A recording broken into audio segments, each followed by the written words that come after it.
जनवरी का जो मंथ होता है वो 31 डेज का होता है। तो 31 डेज में कितने विषम दिन होंगे? तो आपको ऑलरेडी मैंने बताया है 3 विषम दिन होंगे। कैसे? विषम दिन क्या होता है? देखिए देखिए, हर एक वीक में 7 डेज होते हैं। एक वीक में कितने होते हैं? 7 डेज होते हैं। और यही 7 दिन पूरे साल रिपीट करते रहते हैं। तो आपको ये ऑड डे क्या होता है? 31 दिन जो है जनवरी का महीना, उसमें कितने वीक कंप्लीट हुए? तो एक वीक में होता है 7 डेज। तो आप बोलोगे 4 वीक उसमें पूरा कंप्लीट हो गया। 4 वीक कंप्लीट होने के बाद जो दिन बच गया वो है विषम दिन।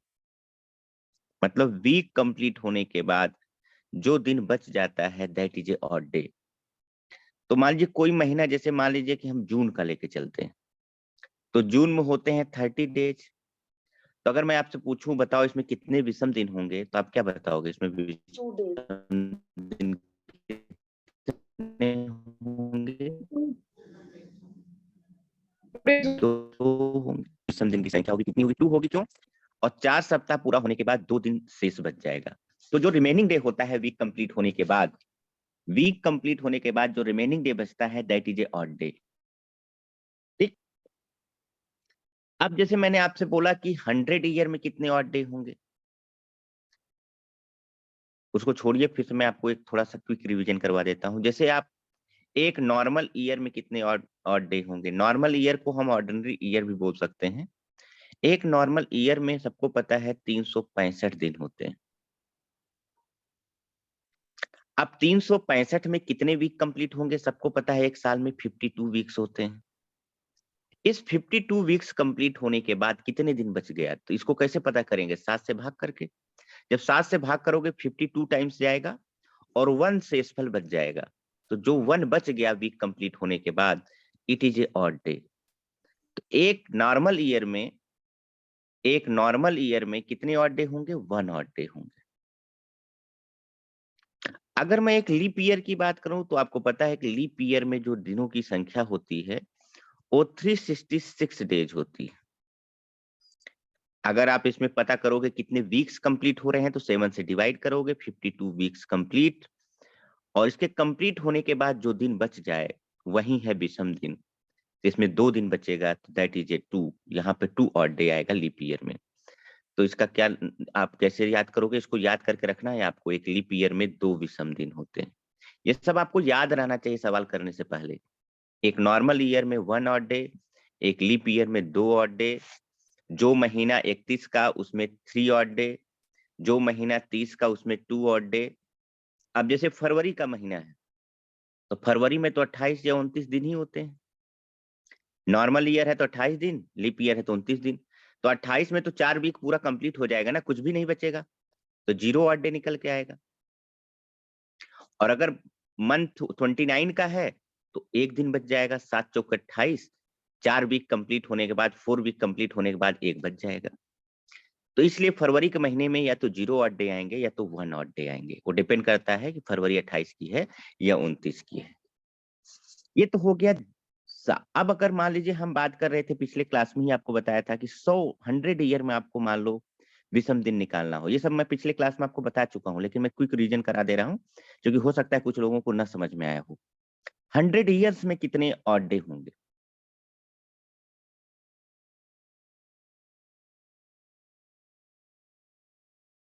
How many odd days in 100 years? तो देखिए यहाँ पर सबसे पहले देखो, जो हम डिवाइड कर रहे हैं 7 से, उस 7 से जो डिवाइड कर रहे हैं उसके पीछे कारण क्या है? क्योंकि एक हफ्ते में 7 ही दिन होते हैं। ठीक है।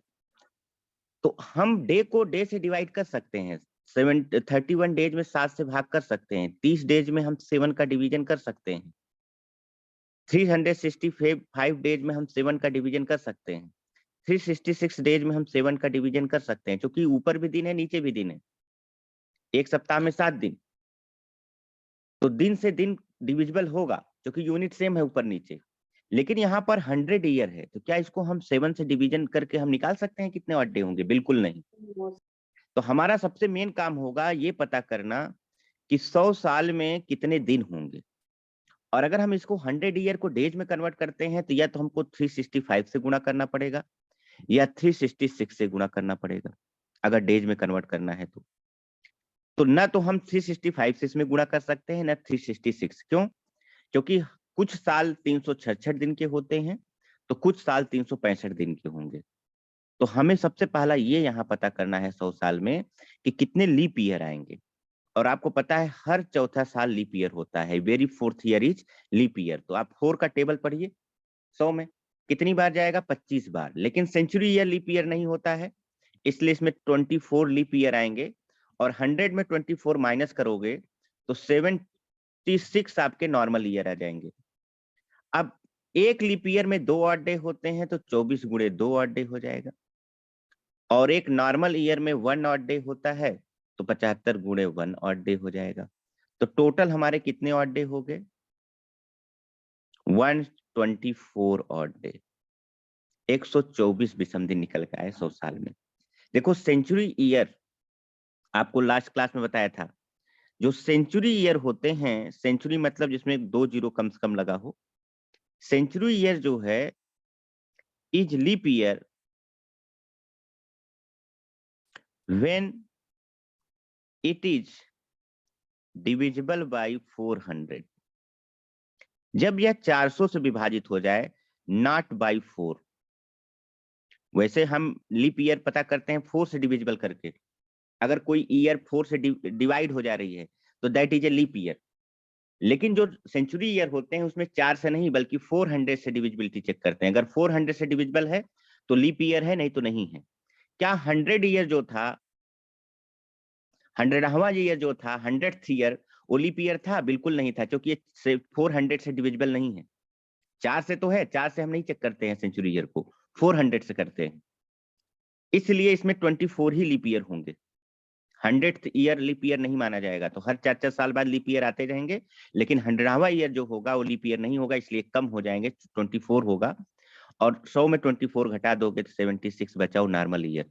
एक लीप ईयर में 2 ऑड डे होते हैं तो 24 लीप ईयर में कितने ऑड डे? 48। एक नॉर्मल ईयर में 1 ऑड डे होता है, 75 में कितना हो जाएगा? 75। और इस प्रकार टोटल ऑड डे निकल का आया 124। और एक चीज और बता दिया, ऑड डे हम जो निकाल रहे हैं वो 7 से भाग करके निकाल रहे हैं। तो जब भी हम किसी नंबर को 7 से डिवाइड करेंगे तो उसमें रिमाइंडर जो बच रहा है वही तो ऑड डे है।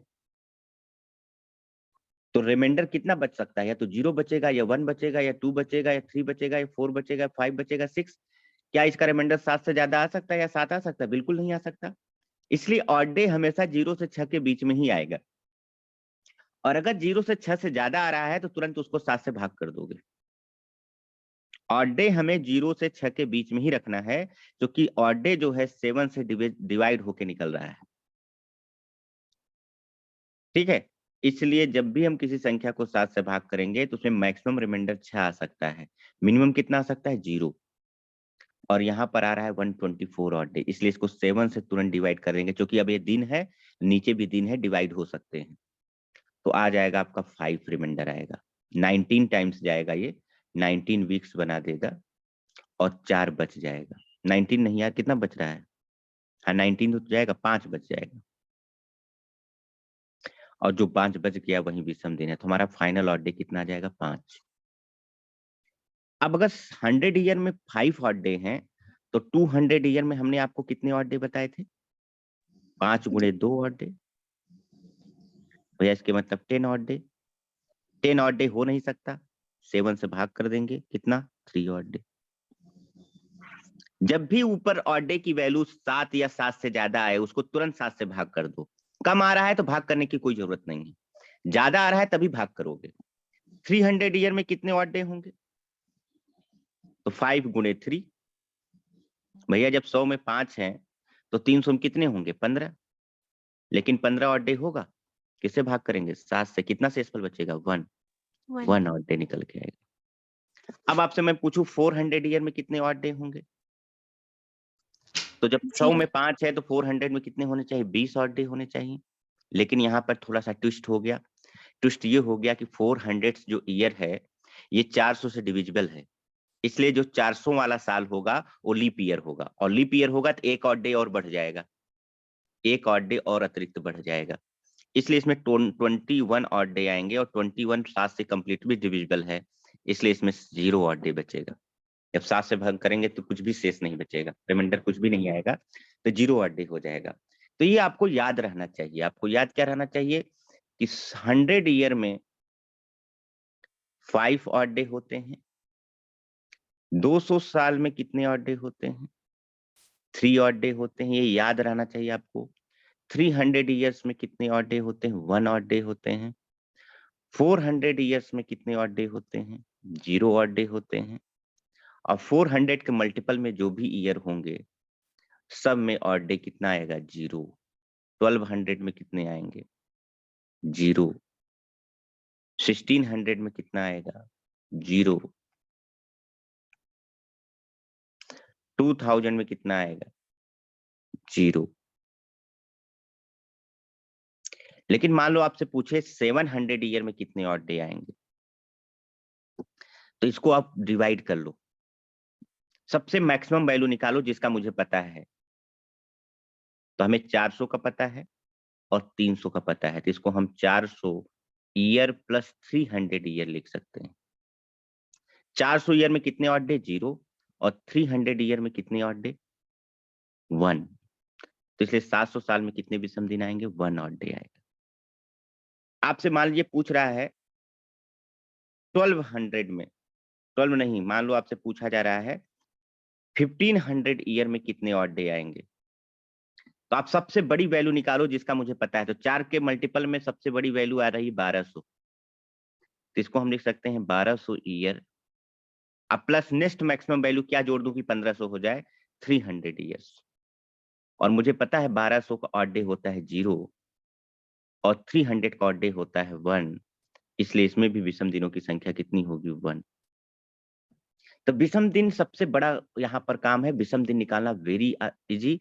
और अगर आपने विषम दिन निकालना सीख लिया है तो आप कैलेंडर का कोई भी प्रश्न कर सकते हो, क्योंकि सारे प्रश्न ऑड डे से ही निकलेंगे यहाँ पर। ठीक है, अब चलो मैंने एक क्वेश्चन आपको रिवाइज करा देता हूँ, फिर आगे हम बढ़ते हैं। जैसे मैंने आपको एक प्रश्न दिया कि 26 जनवरी 2021 को कौन सा दिन था, what was the day on 21 January 2021। What was the day, what was the day on 26 जनवरी 2021। तो हमने बोला जो कैलेंडर बना हुआ है, ये पिछले क्लास में आपको करा चुका हूँ, क्विक रिवीजन में करा दे रहा हूँ ताकि मैं आगे बढ़ सकूं। तो आपको मैंने क्या बताया था कि 1 AD से कैलेंडर बना है, ये आधार माना जाता है और 1 AD को मंडे कंसीडर किया जाता है।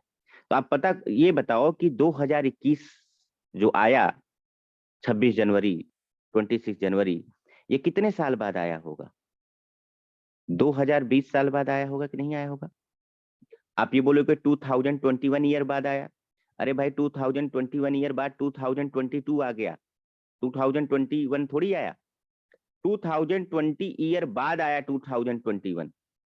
और ये जब ईयर कंप्लीट हो गया 2020, तो उसके बाद कितना दिन बाद आ गया, 26 दिन बाद ही तो आ गया, 26 जनवरी 2021। इतने साल और इतने दिन मिलकर बनाते हैं 26 जनवरी 2021। आप बताओ 26 में कितने ऑड डे होंगे, 26 में कितने ऑड डे, 5 ऑड डे, 7 का डिवीजन करोगे तो 3 टाइम्स जाएगा और 5 बच जाएगा। अब बताओ 2020 ईयर में कितने ऑड डे होंगे। आप इसको आसानी से, मैंने बोला सबसे बड़ी वैल्यू निकालो, 2000 ईयर प्लस 20 ईयर्स, इसको लिख सकते हैं कि नहीं। और 2000 ईयर में कितने ऑड डे होते हैं, 0 ऑड डे होते हैं। अभी हमने पढ़ा 400 साल के मल्टीपल में जो भी ईयर होगा सबका 0 होगा। अब हमें पता करना है कि इस 20 ईयर में कितने ऑड डे होंगे। तो सबसे पहले इसको हम सेग्रीगेट करेंगे लीप ईयर और नॉन लीप ईयर में। 4 का टेबल पढ़ो, कितनी बार जाएगा 20 में, 5 बार, तो इसके मतलब इसमें 5 लीप ईयर आएंगे और 15 क्या आएंगे, नॉन लीप ईयर। अब 5 एक लीप ईयर में 2 ऑड डे होते हैं, तो 5 लीप ईयर में कितने ऑड डे, 5 गुणे 2, और एक नॉर्मल ईयर में 1 ऑड डे होता है, तो 15 में कितने हो जाएंगे, 15 गुणे 1 ऑड डे। और इस प्रकार 10, 15, 25 ऑड डे आपके यहाँ से निकल के आ रहे हैं। तो बताइए टोटल ऑड डे कितने हो गए। सब विषम दिन निकालो, इतने साल इतने दिन में कितने विषम दिन आए। 0 + 25 और +5, 30 ऑड डे। और 30 ऑड डे 7 को डिवाइड करेंगे 2 ऑड डे, और 2 ऑड डे देखिए हाँ? जब 0 ऑड डे आता है तो क्या होता है संडे, 1 ऑड डे आता है फाइनल तो मंडे, 2 ऑड डे आएगा तो ट्यूसडे, फाइनल 3 आएगा तो वेडनेसडे, 4 आएगा तो थर्सडे, 5 आएगा तो फ्राइडे, और 6 आएगा तो सैटरडे। इसके अलावा कोई और दिन होता ही नहीं है, इसीलिए ऑड डे 0 से 6 के बीच में लाते हैं। तो इसमें फाइनल ऑड डे हमारा 2 आ रहा है, तो 2 का मतलब क्या हो गया, ट्यूसडे। तो 26 जनवरी 2021 को कौन सा दिन रहा होगा, Tuesday. This is the answer. आप 2 लाइन में आंसर निकाल सकते हो, बस आपको विषम दिन निकालने का ट्रिक्स पता होना चाहिए, जिसको हमने पिछले क्लास में भी आपको बता दिया था और आज भी मैंने रिवाइज करा दिया कि कैसे निकालते हैं। तो जो लोग एब्सेंट होंगे वो एक बार जरूर इसको रिकॉर्डेड जो वीडियो प्रीवियस क्लास का है पढ़ लेंगे, अगर उनको आता है तो कोई दिक्कत नहीं, रिवाइज कर लें, ठीक है। क्योंकि बहुत ही पॉपुलर चैप्टर है, सबने कभी न कभी पढ़ा ही होगा। आप नहीं पढ़े हो तो एक बार पढ़ लो, एग्जाम में इससे प्रश्न आएंगे ही आएंगे, कंफर्म है। अगर आप इसको छोड़ के जा रहे हो तो 1-2 प्रश्न आपके हाथ से चले जाएंगे। इतना आसान है निकालना भाई विषम दिन, 7 से भाग करके निकाल रहे हैं। कुछ चीजें रट के रखनी है, वो आपको मैंने बता दिया क्या करनी है। चलो एक क्वेश्चन और कर लेते हैं।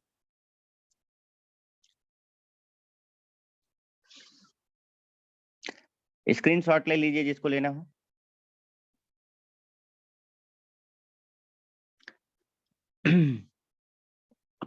चलिए आगे हम पढ़ते हैं, एक सवाल और कर लेते हैं।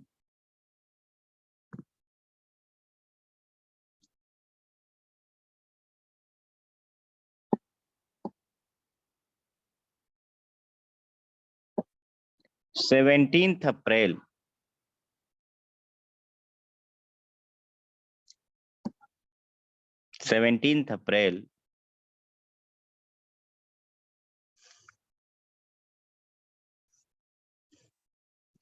2005 को कौन सा दिन था। What was the day on 17 अप्रैल 2005। चलिए आप लोग निकाल के बताइए फटाफट, चैट बॉक्स में आंसर डालिएगा, 1 मिनट का समय देते हैं आपको।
चल क्यों मेरा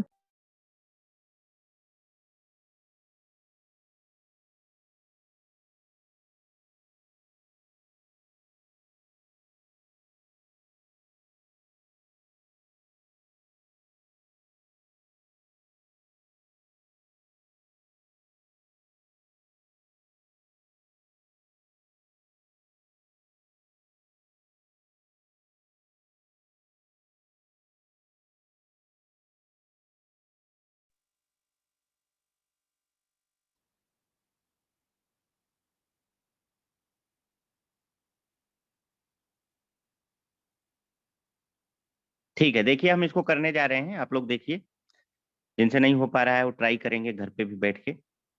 सबसे पहला हमारा टास्क यहाँ पर ये रहेगा कि ये पता करना कि 17 अप्रैल 2005 कितने ईयर कितने दिन बाद आएगा। तो इतना तो क्लियर हो गया है, 2004 साल बाद शुरू होगा 2005। आप यहाँ 2005 ईयर मत कर देना भाई, 2005 ईयर खत्म होने के बाद 2006 शुरू होगा, न कि 2005। इतना तो दिमाग आप लगाओगे ना। 2004 ईयर्स बाद शुरू होगा 2005, लेकिन 2005 में पहले आएगा जनवरी। जनवरी में कितने दिन होते हैं? 31 डेज। फिर आएगा फरवरी, लेकिन ये नॉन लीप ईयर है तो फरवरी 28 का होगा, तो फरवरी का 28 दिन इसमें रख लो। फिर आएगा फरवरी के बाद मार्च। मार्च में कौन सा दिन आएगा? 31 डेज। और अप्रैल में कितने दिन आएंगे? 17 डेज। तो आप बताओ 31 अगर है तो कितने ऑड डे होंगे इसमें? फरवरी 28 है तो कितने ऑड डे? मार्च का 31 डे तो कितने ऑड डे? 3। और अप्रैल का 17 डेज। अप्रैल का जो है 17 दिन ना, तो अप्रैल का 17 दिन कितने ऑड डे? 3 odd day. 7 दूनी 14, 3 से फल बच जाएगा। तो यहाँ का तो ऑड डे वाला मामला कंप्लीट हो गया। अब हमें पता करना है इतने साल में कितने ऑड डे होंगे। तो आपको पता है इसको हम इजिली डिवाइड कर सकते हैं, 2000 ईयर प्लस 4 ईयर। 2000 ईयर में 0 ऑड डे, क्योंकि 400 के मल्टीपल जो भी होते हैं सब में ऑड डे 0 आते हैं। 4 ईयर में कितने ऑड डे होंगे? इस 4 ईयर में एक ईयर तो लीप ईयर आएगा, क्योंकि 4 का पहाड़ा एक बार तो चला ही जाएगा, और 3 आएंगे। 4 में एक घटा दोगे तो बाकी 3 नॉर्मल ईयर होंगे। एक लीप ईयर में 2 ऑड डे, नॉर्मल ईयर में 1 ऑड डे। इस प्रकार यहाँ पर हो गया 5 ऑड डे। तो अब बताओ टोटल ऑड डे कितना हो गया? टोटल ऑड डे कितना हो गया? 0 plus 5 plus 3 plus 3 plus 0 plus 3, और इस प्रकार 5 9 9 5 14। 14 ऑड डे मतलब 0, और 0 ऑड डे मतलब क्या था? संडे। तो सबका संडे आ रहा था, देखिए कैलकुलेशन में कहीं गड़बड़ तो नहीं हुआ।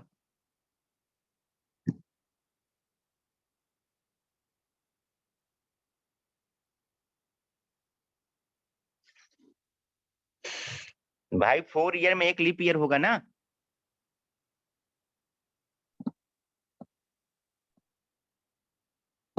संडे ही आया था सर। संडे ही आ रहा है ना सबका। आपको बस पता करना है इतने ईयर और इतने दिन में टोटल विषम दिन कितना आएगा। टोटल विषम दिन हमको आंसर दे देगा कौन सा दिन आएगा। टोटल ऑड डे अगर 0 आ रहा है तो होगा संडे, 1 आ रहा है तो मंडे, और 6 आ रहा है तो सैटरडे। इसके अलावा कोई और दिन तो हो ही नहीं सकता।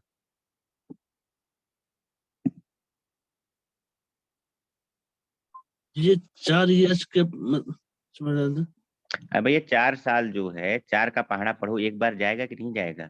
जी सर। तो एक लीप ईयर हो गया, और 4 में घटा दोगे बाकी जो बचा नॉर्मल ईयर। एक 4 लीप में ईयर में 2 ऑड डे होते हैं, तो यहाँ पे 2 ऑड डे हो गया, यहाँ पे 3 ऑड डे। टोटल कितने ऑड डे हो गए? 5।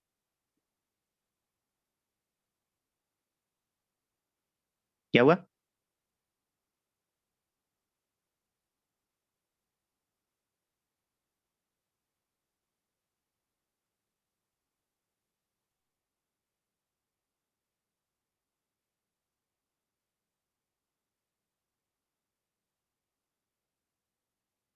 चलिए हम लोग नेक्स्ट एक क्वेश्चन करते हैं, अब नया टाइप का।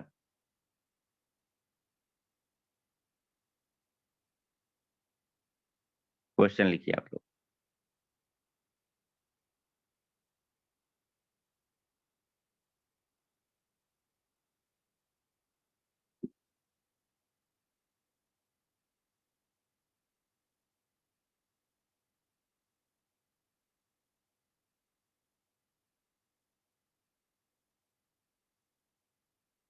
इन which year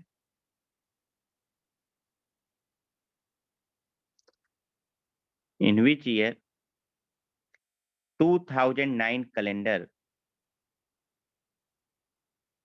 will repeat itself. किस वर्ष 2009 वर्ष का कैलेंडर अपने आप को दोहराएगा? और विकल्प में आपके पास है 2015, दूसरा आपका विकल्प है 2016, तीसरा विकल्प है 2020 और चौथा विकल्प है 2021। ठीक, in which year 2009 calendar will repeat itself. इसका मतलब समझ गए ना, 2009 वर्ष का जो कैलेंडर है वो अपने आप को किस वर्ष दोहराएगा? 2009 का मतलब है 2009 वर्ष, 2009 ईयर वाला जो कैलेंडर है वो अपने आप को कब दोहराएगा, ये क्वेश्चन है।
देखिए, इसको बहुत आसानी से कर सकते हैं। देखो, मैं आपको ट्रिक्स बताता हूँ, किस ट्रिक से इस सवाल को करेंगे। ये क्वेश्चन एग्जाम में बहुत पूछा जाता है, इस टाइप के भी प्रश्न काफी पूछे जाते हैं। अब देखिए, जो 2009 है,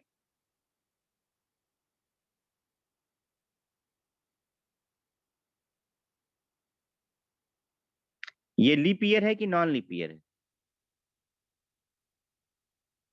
नॉन लीप ईयर है, साधारण वर्ष है, क्योंकि ये 4 से डिविजिबल नहीं है।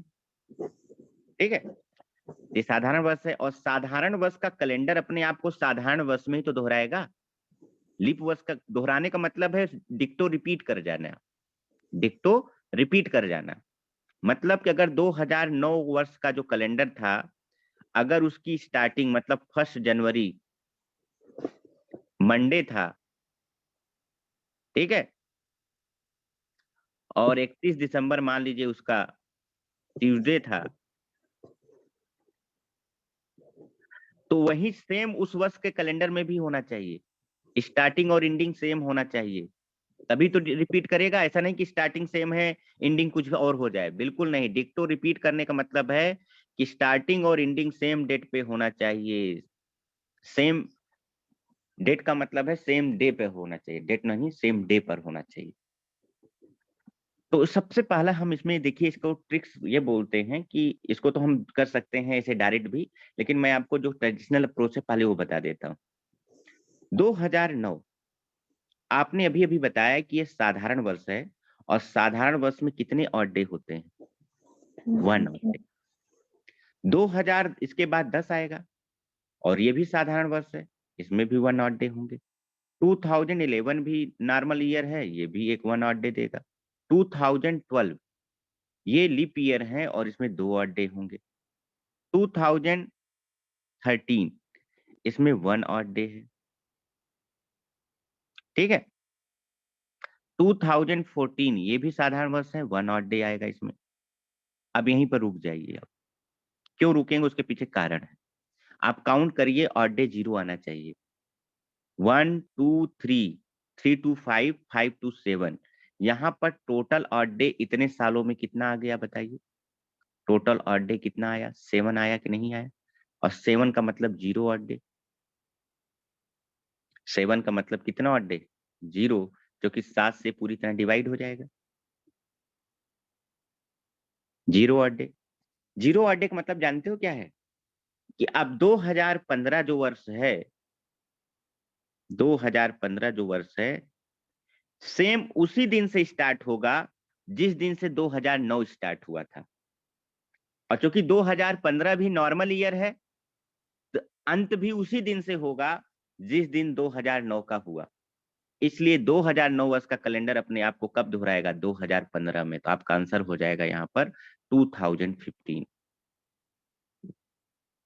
ठीक है, तो आप बोलोगे सर हमको कहाँ तक जाना है? हमको आपको वहां तक जाना है जहां तक ऑड डे 0 हो जाए, बस।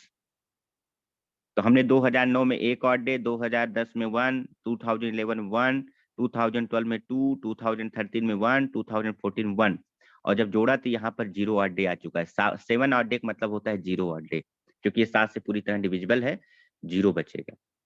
और 0 का मतलब ये है कि अब 2015 वर्ष का जो कैलेंडर है वहीं से स्टार्ट होगा जहां से 2009 का स्टार्ट हुआ था।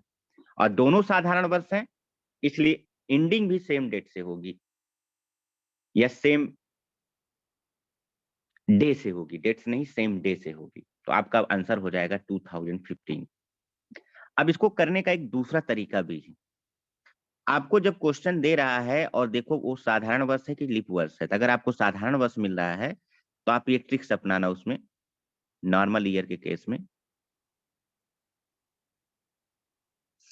तो 2009 आपको दिया है, उसमें 6 साल आप जोड़ दीजिए। तो आप पहले ये ट्रिक्स के बारे में थोड़ा सा लिख लीजिए, फिर आप समझ में आ जाएगा। लिखो, इसमें थोड़ा सा लिख लीजिए आप नोट करके।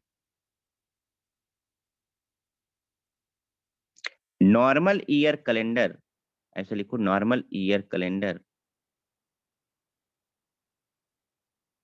repeats itself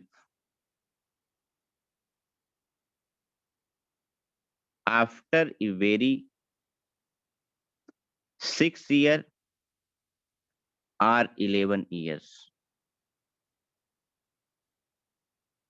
जो साधारण वर्ष का कैलेंडर है, लिख लो, साधारण वर्ष का कैलेंडर अपने आप को 6 साल बाद या 11 साल बाद दोहराता है। Normal year calendar repeats itself after very 6 years और 11 years। साधारण वर्ष का कैलेंडर अपने आप को 6 साल या 11 साल बाद दोहराता है। तो यहां पर देखिए एक चीज आया, 6 year और 11 year, मतलब बोथ, दोनों में से एक होगा, या तो 6 साल होगा या तो 11 साल होगा। दोनों उत्तर नहीं हो सकते, या तो 6 साल बाद दोहराएगा या तो 11 साल बाद दोहराएगा। तो हमारे पास दो आंसर बने यहाँ पर। 2009 में जब हमने 6 साल जोड़ा तो आ गया 2015, या तो 2015 में दोहराएगा, या 2009 में अगर हमने 11 साल जोड़ दिया तो कितना हो गया? 2020, या 2020 में दोहराएगा। आप बताइए, 2020 तो लीप ईयर है, और क्या लीप ईयर का कैलेंडर नॉन लीप ईयर से मैच कर सकता है? बिल्कुल नहीं मैच कर सकता। शुरुआत तो सेम डे से हो सकती है, लेकिन अंत एक दिन आगे से होगा, और इसलिए 2020 का कैलेंडर कभी 2009 के कैलेंडर से नहीं मैच कर सकता। तो हमारे पास एक ही आंसर बचा 2015, और इसका आंसर हो गया 2015।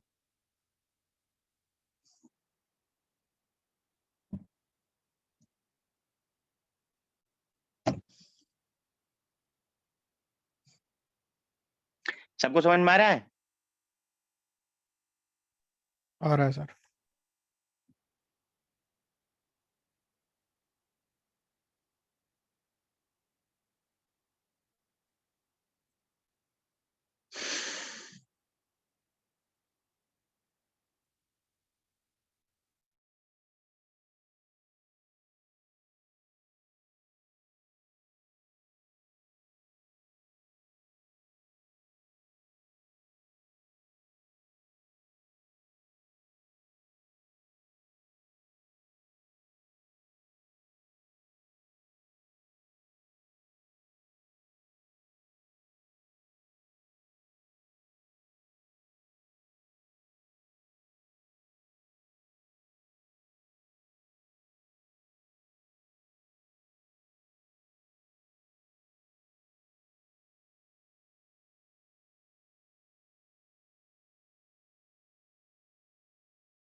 सर स्क्रीन पे कुछ भी नहीं आ रहा है।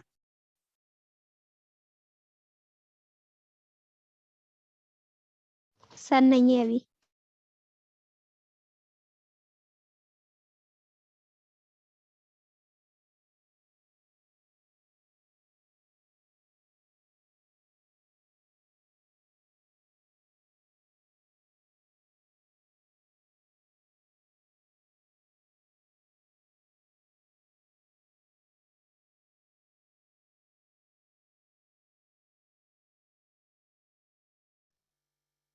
आवाज जा रही है मेरी? Yes hello, sir. ठीक है, ठीक। तो मैंने आपको बोला जैसे 2009 था, तो आपको करना क्या था वो मैंने बता ही दिया था। आपको चेक करना है कि अगर 2009 जो आपको दे दिया मैंने क्वेश्चन में, तो आपको कुछ नहीं करना है, पहला वाला आपको आंसर मान लेना है, 6 ईयर बाद रिपीट करेगा, और यहाँ पर 2015 ईयर आप लेके चलिए। लेकिन एक बार और चेक कर लेना, इसमें एक वेरिफिकेशन और जरूरी है कि ये इनके बीच में 6 ईयर का जो अंतर है उसमें कितने लीप ईयर आ रहे हैं। अगर एक लीप ईयर आ रहा है, एक लीप ईयर आ रहा है तो 6 ईयर बाद दोहराएगा, तो आपका आंसर हो जाएगा आफ्टर 6 ईयर। अगर मान लो 2 लीप ईयर आ गया बीच में, तो फिर 11 साल बाद दोहराएगा। ये आपको ध्यान रखना है, ठीक है। 1 लीप ईयर या 2 लीप ईयर। तो देखो इस केस में कितने लीप ईयर आ रहे हैं आप बताओ। 2009 से 2015 के बीच में कितने लीप ईयर आ रहे हैं? एक ही लीप ईयर आ रहा है, 2012, इसलिए 6 साल बाद दोहराएगा। आंसर हमारा 2015 हो जाएगा, ठीक है। अब एक क्वेश्चन और करेंगे, आपको थोड़ा डाउट है वो क्लियर हो जाएगा। एक क्वेश्चन और लिखिए आप यहाँ पर।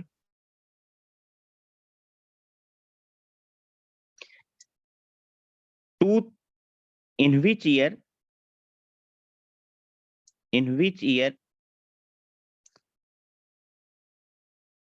2003 year calendar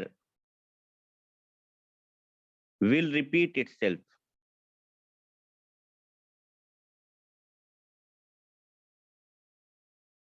किस वर्ष 2003 का कैलेंडर अपने आप को दोहराएगा? चलिए आंसर बताइए आप। आपके पास मैं विकल्प दे देता हूं, जो कि दोहराएगा तो बहुत बार। आपको इन विकल्प में से आंसर बताना है। 2009, दूसरा आंसर हो जाएगा 2014, तीसरा ऑप्शन दे रहे हैं 2011, और चौथा विकल्प दे रहे हैं 2012। 2009 का 2009। 2009 का। अरे भाई, पहले जो मैंने आपको कंडीशन बताया वो तो चेक करो। 6 साल में देखो 2 लीप ईयर तो नहीं आ रहा है। तो 2 लीप ईयर आएगा 2014 तो 11 साल बाद दोहराएगा।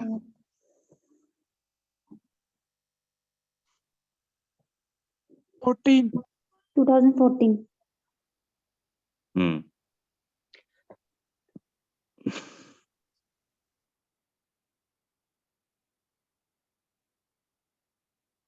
आप कंडीशन चेक करो भाई, आंख बंद कर मत करो ऐसे।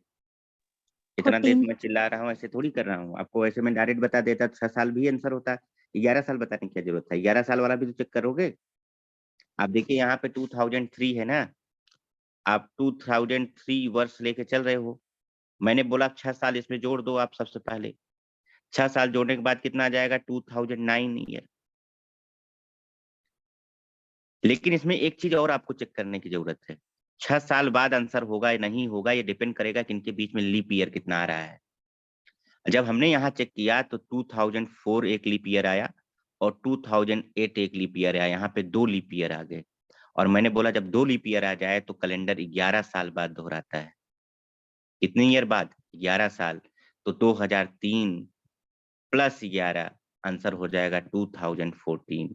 इसका आंसर होगा 2014, नॉट 2009। 2009 में रिपीट नहीं करेगा। चाहे 8 डे निकाल के कर लो, 8 डे निकाल के करोगे और 0 8 डे आएगा ही नहीं, ठीक है, नहीं आएगा। देखो 2003 आपका नॉर्मल ईयर था, 1 ऑड डे। 2004 आपका लीप ईयर था, 2 ऑड डे। 2005 आपका नॉर्मल ईयर था, 1 ऑड डे। 2006 आपका नॉर्मल ईयर था, 1 ऑड डे। 2007 आपका नॉर्मल ईयर था, 1 ऑड डे। 2008 आपका लीप ईयर था 2 ऑड डे। अब यहां तक ऑड डे 0 आना चाहिए ना, तभी तो 2009 का कैलेंडर रिपीट करेगा 2003 से। लेकिन क्या 0 ऑड डे आ रहा है? देखिए 2 3 4 5 2 7 1 8 8 ऑड डे आ जा रहा है भाई, एक अतिरिक्त दिन हो जा रहा है। तो कैलेंडर रिपीट होने कोई सवाल ही नहीं है 2009 में। इसलिए अब आगे बढ़ेंगे हम लोग। 2009 में एक ऑड डे, 2010 में एक, 2011 में एक, 2012 में दो, 2013 में एक। अब देखना यहाँ तक 0 ऑड डे आ जाएगा, जोड़ लो अब। 2 1 3 1 4 1 5 5 2 7 1 8 9 10 11 12 2 14 14 ऑड डे आ गया यहाँ तक। 14 ऑड डे का मतलब है 0 ऑड डे, क्योंकि 7 दूनी 14, 7 पूरी तरह इसको डिवाइड कर देगा 0 ऑड डे। और 0 ऑड डे का मतलब ये है कि 2014 वर्ष का कैलेंडर उसी दिन से स्टार्ट होगा जिस दिन से 2003 का स्टार्ट हुआ था, और दोनों नॉन लीप ईयर है, इसलिए इंड भी उसी तारीख से होगा या उसी दिन से होगा जिस दिन से 2009 हुआ था, 2003 हुआ था। इसलिए 2003 वर्ष का कैलेंडर 2014 में रिपीट करेगा, न कि 2009 में। याद रखना। सबको समझ में आया कि नहीं आया, ये बताओ। यस आगे सर, सर। आगे। Yes sir. तो चलो एक करके और बताओ फटाफट।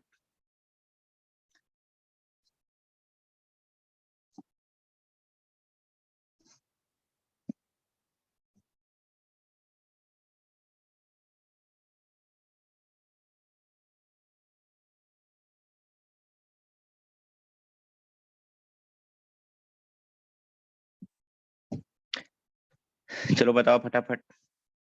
2011 वर्ष का कैलेंडर अपने आप को कब दोहराएगा? विकल्प आपका पहला है 2017, दूसरा विकल्प है 2018, तीसरा विकल्प है 2022 और चौथा विकल्प है 2023। फटाफट बताओ जल्दी से। सर 2022।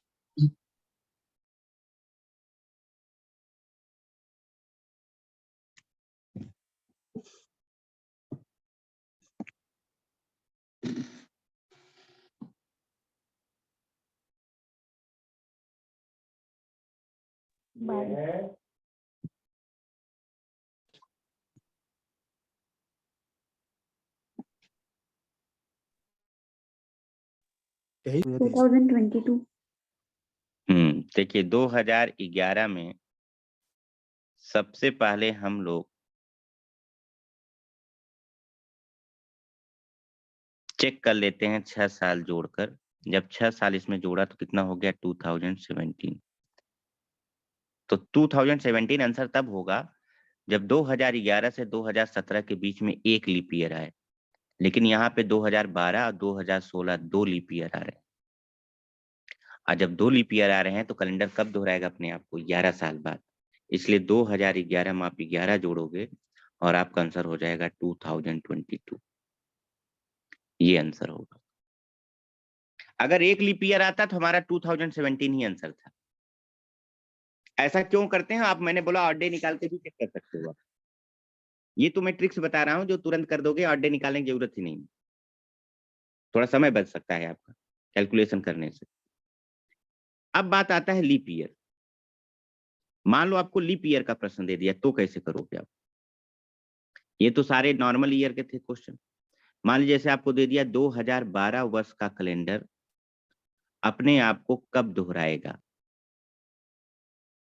पहला विकल्प आपको दे दिया 2020, दूसरा विकल्प दे दिया 2024, तीसरा विकल्प दे दिया 2040 और चौथा विकल्प दे दिया 2044। बताइए, क्वेश्चन लिख लिया आप लोग? आंसर बताइए। In which year 2012 year calendar will repeat itself?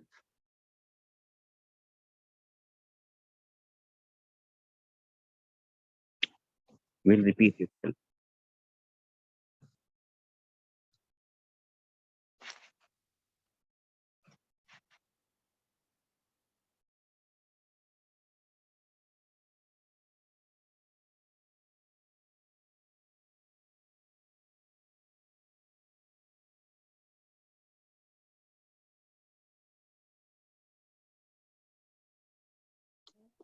Sir 2020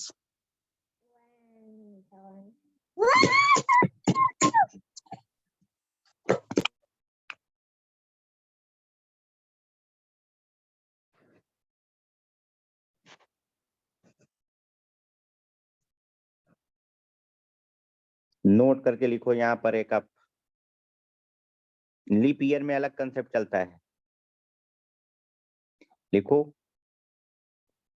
A leap year calendar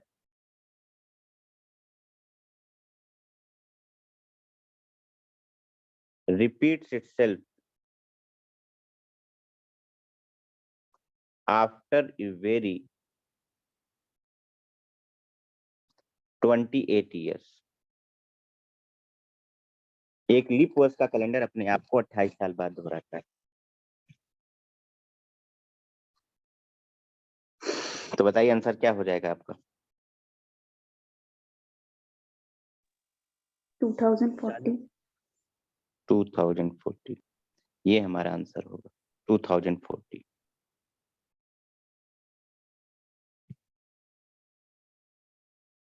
अब इसका ऑड डे निकालना बहुत कठिन है। बोलोगे सर क्या बीच में ऐसा कोई भी साल नहीं आएगा जब ऑड डे 0 आ जाए? आएगा, बहुत बार आएगा, लेकिन होगा क्या कि उसके बाद वाला जो ईयर होगा वो नॉन लीप ईयर होगा, और लीप ईयर का कैलेंडर नॉन लीप ईयर के कैलेंडर से कभी मैच नहीं कर सकता। स्टार्टिंग सेम डेट से हो सकती है, लेकिन एंडिंग सेम डेट को नहीं होगी या सेम तारीख को नहीं होगी। ठीक, कैसे? आप देख लो, 2012 में कितने ऑड डे आएंगे? 2। 2013 में ऑड डे कितने आएंगे? हाँ जी करके देख लिया ऐसे सर, नहीं हाँ, आया। करके देख लोगे, ठीक है। 2014 में आप देखोगे 1, ऐसे करते चले जाओगे ना, तो जब भी 0 ऑड डे आएगा तो अगला वाला नॉन लीप ईयर होगा, और non leap year calendar leap year से कभी मैच ही नहीं कर सकता।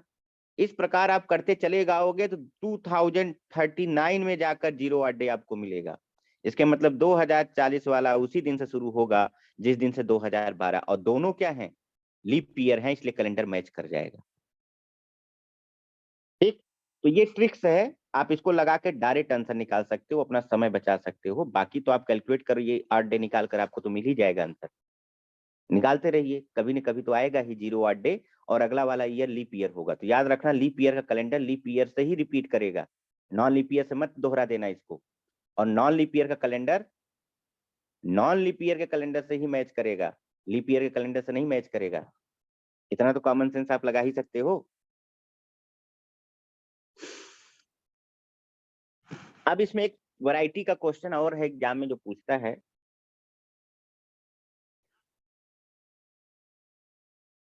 जैसे फॉर एग्जाम्पल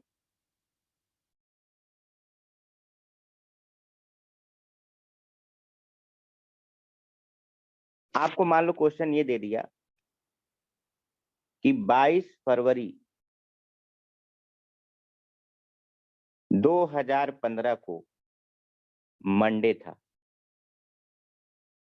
और आपसे पूछ रहा है बताओ 22 फरवरी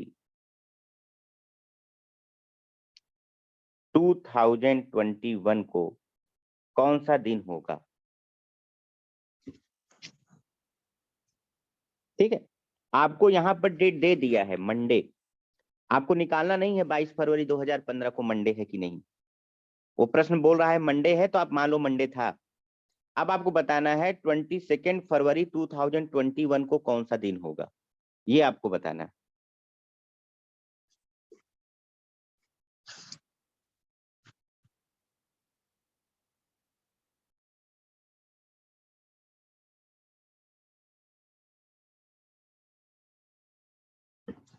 देखो इसको कैसे करोगे आप, ये बहुत आसान है, ये और आसान होता है निकालना।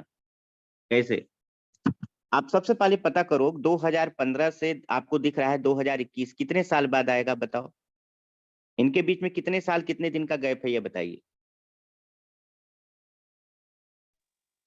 बताइए क्या दिख रहा है, कितने ईयर का गैप है इनके बीच में? 6 साल। 5 अरे साल। भैया 6 साल, एग्जैक्ट 6 साल का गैप है, कोई दिन उनका गैप नहीं है, एग्जैक्ट वही है 22। आप बताइए इस 6 साल में कितने लीप ईयर आए होंगे? 1 एक ही तो लीप ईयर आया होगा 2016 वाला, नहीं यार 2 आए होंगे, बताओ। जी 2 आए होंगे। दो एक 2016 आया, 20 2020 2020 आया है। यहाँ पे को बहुत ध्यान से देने की जरूरत है। और 4 नॉर्मल ईयर आए हैं। 2 लीप ईयर मतलब 2 दूनी 4 ऑड डे, और नॉर्मल ईयर मतलब 1 ऑड डे। हर नॉर्मल ईयर में 1 ऑड डे होते हैं, 4 नॉर्मल ईयर में 4 ऑड डे होंगे। इस प्रकार टोटल कितने ऑड डे आ गए? 8 ऑड डे। 8 और 8 ऑड डे का मतलब क्या होता है बताइए भैया? अभी इसको मिनिमाइज नहीं करोगे, 7 को भाग करोगे, मंडे नहीं, देखो यहाँ पर 1 मंडे यहाँ पे जब हम 7 का भाग के चुकी तो ये आ गया 1 ऑड डे। 1 ये एक अतिरिक्त दिन बच गया, और ये अतिरिक्त एक दिन आप कहाँ जोड़ोगे? मंडे में। तो ट्यूसडे बताओ कौन सा दिन आएगा? ट्यूसडे। समझ में आ गया? यहाँ पर मंडे को आधार माने हो, मंडे को लेकर चलोगे, वो वाला नहीं लेकर चलोगे कि 0 आया तो संडे, 1 आया तो मंडे। यहाँ पे मंडे है, मंडे में एक दिन अतिरिक्त जुड़ेगा, और क्या दिन आ जाएगा? ट्यूसडे। तो बताइए आंसर आपको क्लियर हुआ? ट्यूसडे आएगा कि नहीं आएगा?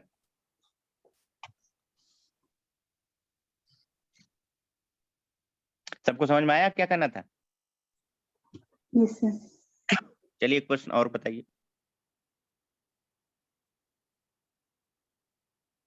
मान लो 15 अगस्त 1993 को संडे था, क्वेश्चन में दे रहा है, तो आपको बताना है कि 15 अगस्त 1998 को कौन सा दिन होगा, ये आपको बताना है। चलिए फटाक से बताइए, कितने साल का कितने दिन का अंतर? 5 साल 5 साल का अंतर है, दिन तो 0 है, 0 डे, जो कि सेम डेट की बात हो रही है। इस 5 साल में आपको ये चेक करना है कितने लीप ईयर आए हैं। तो कितने लीप ईयर आए हैं बताओ? एक एक आया है कि 2? एक कौन सा? 96 96 96। ठीक है, जी एक लीप ईयर हो गया, तो बाकी जो 4 हो गए क्या हो गए? Normal year. समझ में आया? एक लीप ईयर हो गया तो बाकी 4 क्या हो गए? Normal year. और एक लीप ईयर में कितने ऑड डे होते हैं? अभी मैंने बताया 1 गुणे 2, 2 ऑड डे होंगे। और एक साधारण वर्ष में 1 ऑड डे होता है, तो 4 साधारण वर्ष में कितने ऑड डे? टोटल कितने ऑड डे हो गए भाई? 4 2 6 ऑड डे। तो आप बताओ संडे में कितना दिन जोड़ोगे? 6 6। सैटरडे आज जब संडे में 6 जोड़ोगे तो क्या आएगा? सैटरडे।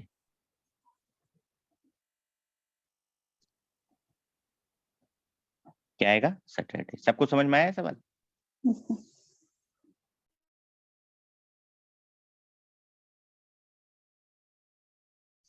कोई है अभी जिसको डाउट हो?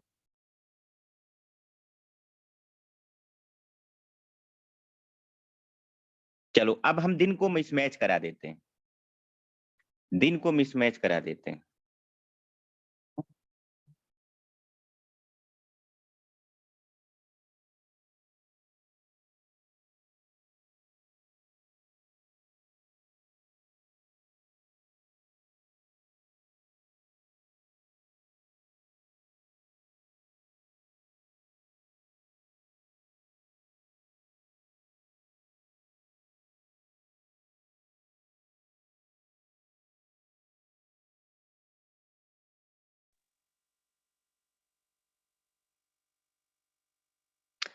अब देखिए डेट को मिसमैच करा देते हैं। आप बोलो सर एक ही डेट रख रहे हो, मतलब कि सही नहीं आ रहा है, थोड़ा सा अलग करो।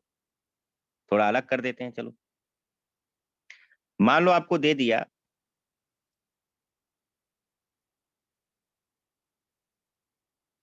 इस चैप्टर को खत्म ही कर लेते हैं, जितने वैरायटी क्वेश्चन आपसे आता है इतने ही आते हैं, बहुत ज्यादा आपको पढ़ने की जरूरत नहीं। 20 जनवरी 2001 को आपको दे दिया मंडे था, और आपसे पूछ रहा है 6 फरवरी 2026 को कौन सा दिन होगा? ये क्वेश्चन पूछा जा रहा है। आपका सबसे पहला काम है ये पता करना कि इनके बीच में कितने साल कितने दिन का अंतर है। तो अगर हम यहाँ 6 फरवरी की जगह पे 20 जनवरी लेके चलें, तो अब बताओ 20 जनवरी 2001 से लेकर 20 जनवरी 2026 तक कितने साल का अंतर होगा बताइए? 25 साल। 25 साल प्लस।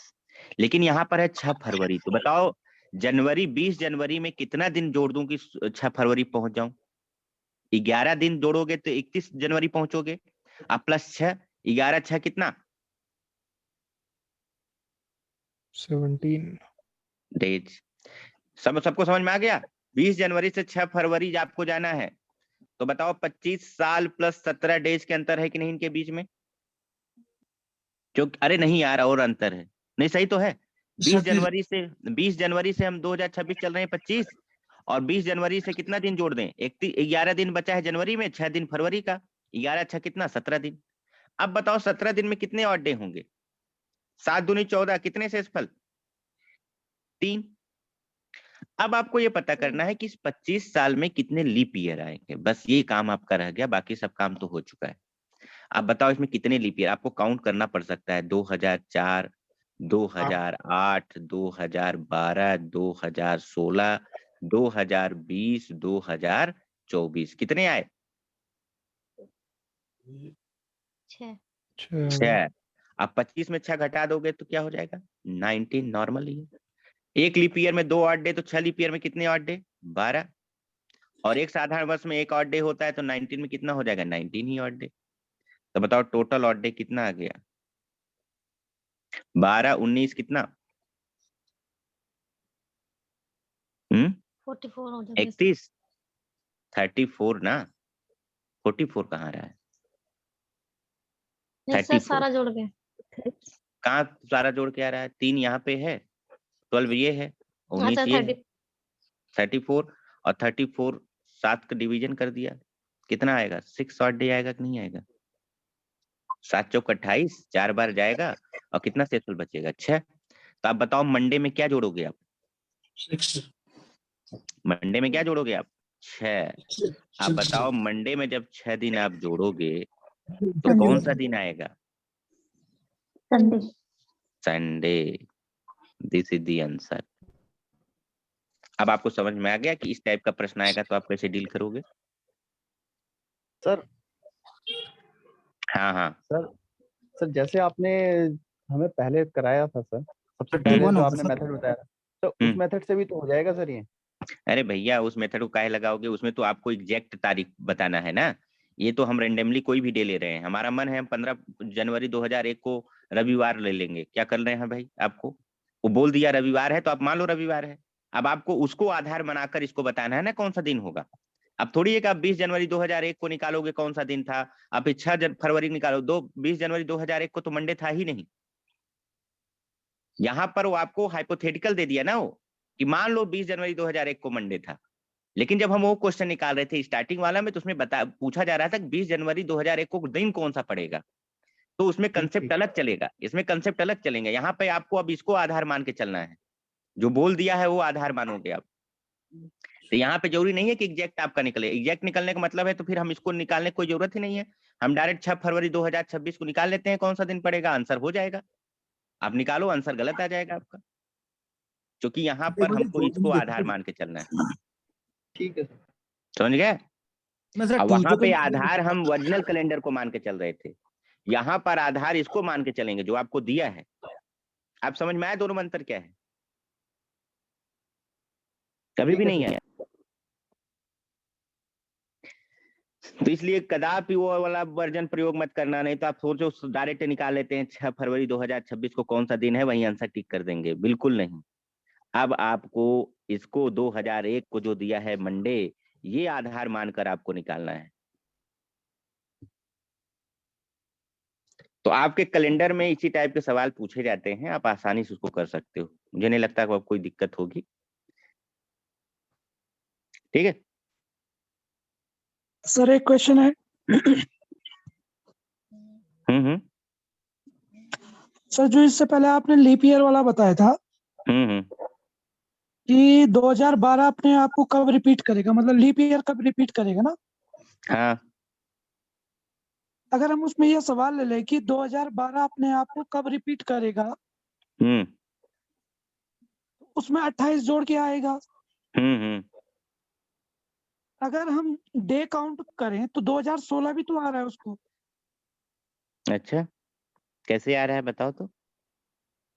फिर जैसे आपने वो ये कहा था, जैसे हम 2012 को लेके ये देखें कि कब रिपीट करेगा ना, हाँ हाँ। तो और डे 12 में 2 हो गए, 13 में 1। अरे 12 का तो है ही, आप 13 से लेके चलो ना।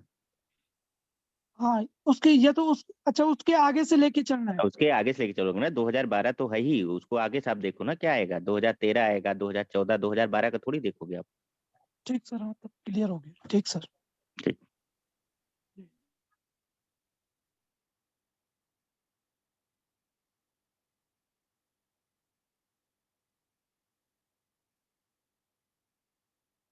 तो चलिए आज के क्लास में हम लोग इतना ही देखते हैं, बाकी नेक्स्ट क्लास आपकी पॉलिटिक होगी 1 मिनट ब्रेक के बाद, ठीक है।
हाँ हेलो स्टूडेंट्स, गुड इवनिंग।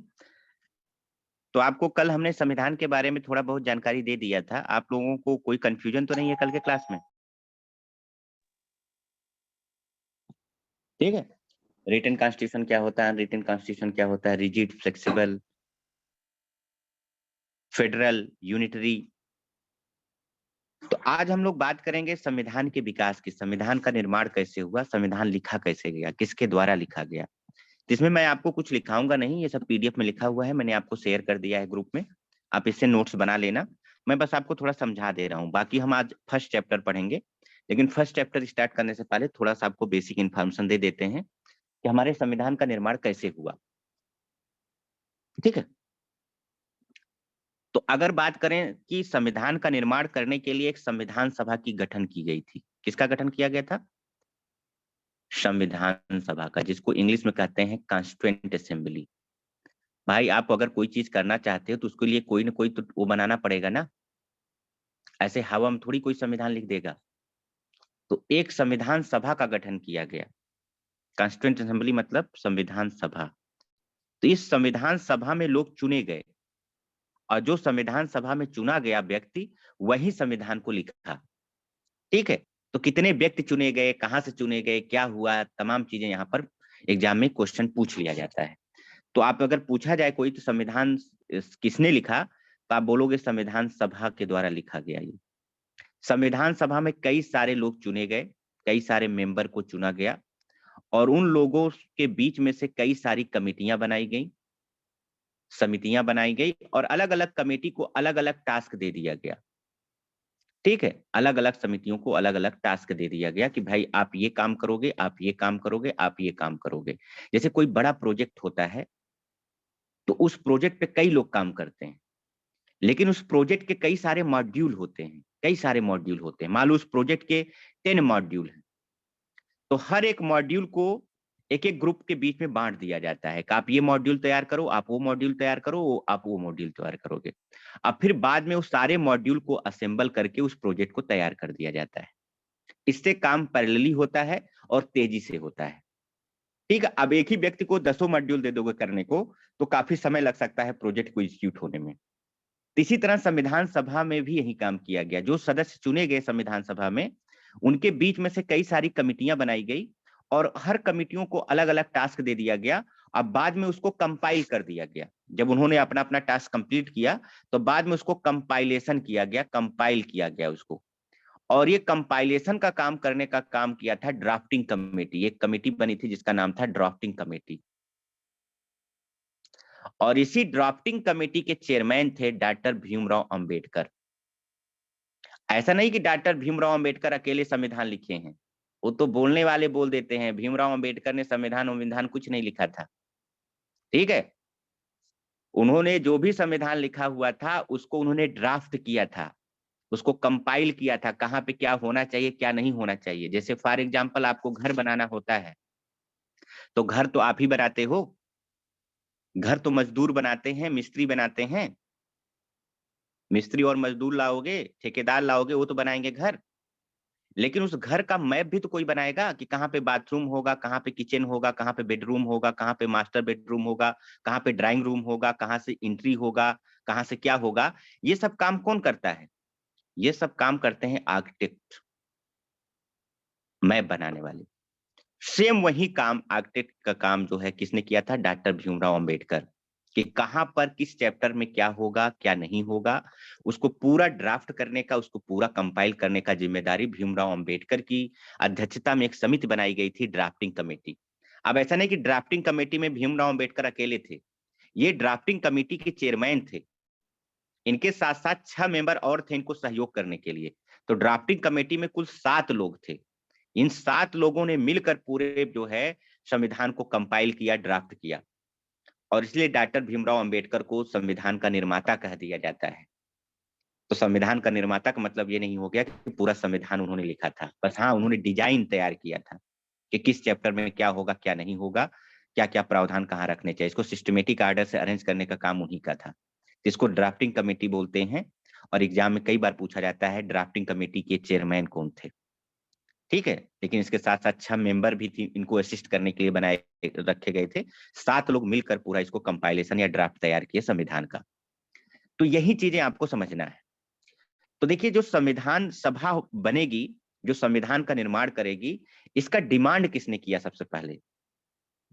ठीक है, तो इसका डिमांड के पीछे भी कुछ इतिहास है जो एग्जाम में पूछ लिए जाते हैं। इतिहास के रूप में अगर देखा जाए तो बात किया जाता है, जो प्रमाणिक जो ऑथेंटिक रिसोर्स है वो कहते हैं कि 1934 में 1934 में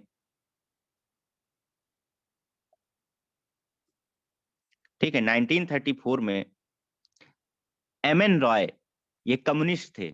एमएन रॉय, इनका नाम था एमएन रॉय। इन्होंने सबसे पहले संविधान सभा के गठन की मांग की थी। तो ये एग्जाम में कई बार क्वेश्चन पूछा गया है कि फर्स्ट टाइम कॉन्स्टिट्यूएंट असेंबली का फॉर्मेशन करने का डिमांड किसने किया था? तो आंसर आपका रहेगा एमएन रॉय ने किया था 1934 में। लेकिन एक आंसर और आपको मिलेगा, स्वराज पार्टी कई किताबों मिलता है कि 1923 के करीब में स्वराज पार्टी ने संविधान सभा के गठन करने की मांग की थी। लेकिन बहुत सारे लोग इसको नहीं मानते।